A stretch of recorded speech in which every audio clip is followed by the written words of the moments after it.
One of the most important parts of a web guiding system is the sensor.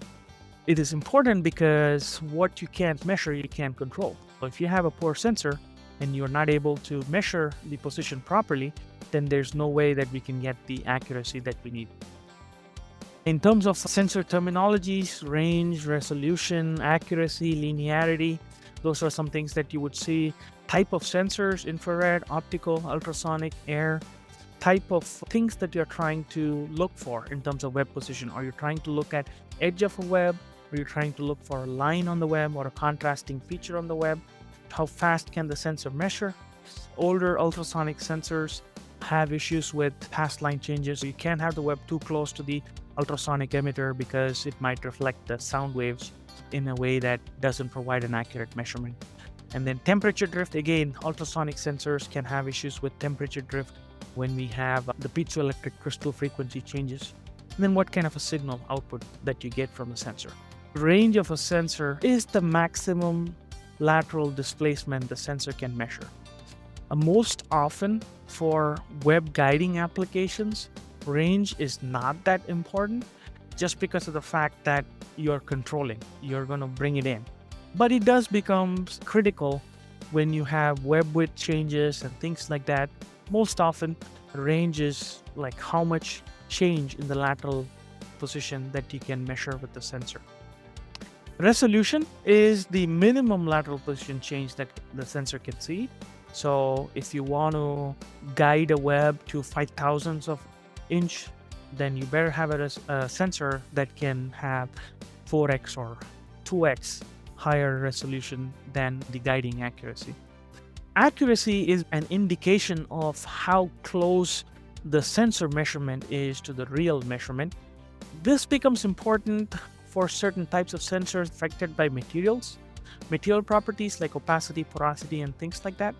This is an important characteristic of a sensor. Linearity is like how consistent is your measurement with respect to the actual position across the entire range of the sensor. In terms of sensing, why is it important? Some sensors have issues with material properties like opacity, porosity, or reflectivity, or they may be affected by environmental issues such as airflow, temperature changes, or vacuum. So if we can't measure, we can't control. That's why sensing is an important part of guiding performance. Most often you would see these type of sensors we refer to as opposing beam or fork style or horseshoe style. There are lots of different names for it. Basically how this works is you have one arm emitting a certain type of signal and the other arm receiving that signal, and then the web that goes in between blocks it.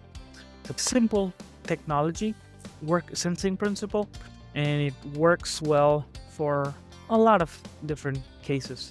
The problem happens whenever, depending upon this type of sensor signal that you have, if the web allows that signal to leak through when it's blocked by the web. That's where the problem occurs. We talked about linearity, resolution, range. All of those things are affected by this kind of sensor. This sensing signal can be air, optical, like visible light, infrared light, or even UV light.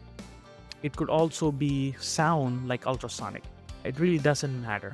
And then whether this material is opaque or porous to that signal is what matters in terms of how well you can guide.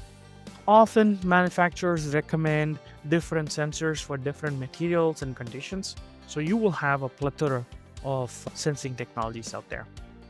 Like I said, the main disadvantages is material dependent, gain change occurs, and then requires calibration if you want to get a really good guiding performance.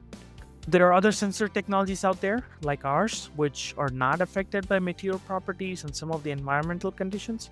I'm not going to go into detail about our sensor technology here, but just give you a quick overview.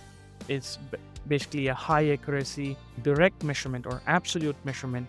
Our resolution does not depend upon the range, and it can work with any material.